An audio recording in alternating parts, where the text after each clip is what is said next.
Galactic Drifter Vifam was a 1983 mecha anime produced by Sunrise. Bandai was responsible for making and releasing Vifam plastic models and toys.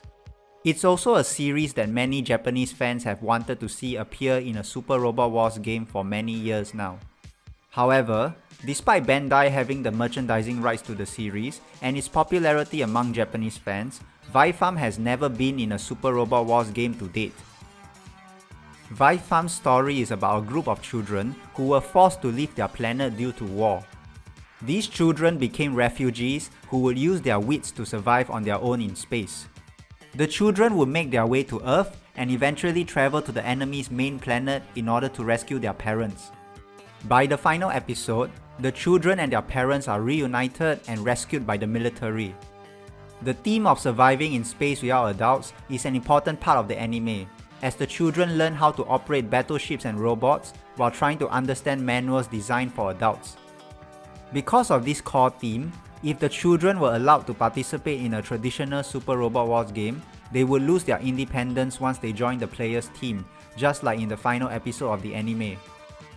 Furthermore, they would be able to arrive on Earth and travel to other planets much more easily after joining the player's team. There is thus no room for adult characters from other series if the core themes of Vifam are to be maintained, especially if the developers want the story of Vifam to flow naturally. Takanobu Terada, then Super Robot Wars producer, once commented during a 2008 interview that while Vifam is one of his favorite mecha anime, and he likes how it can appeal to both young and old viewers, he believes Vifam's core story would end once it is added to a Super Robot Wars game.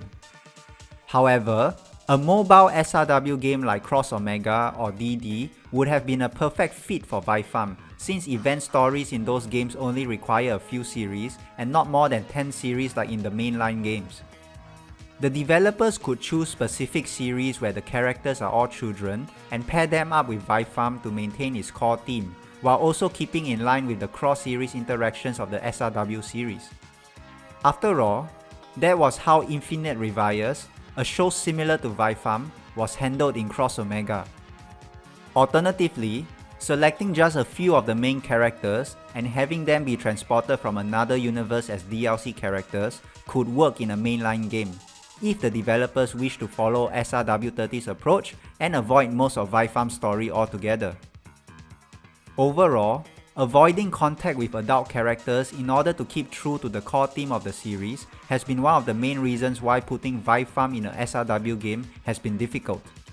However, that might hopefully change in the future, considering how modern Super Robot Wars games tend to provide more creative freedom and flexibility when it comes to series selection and implementation.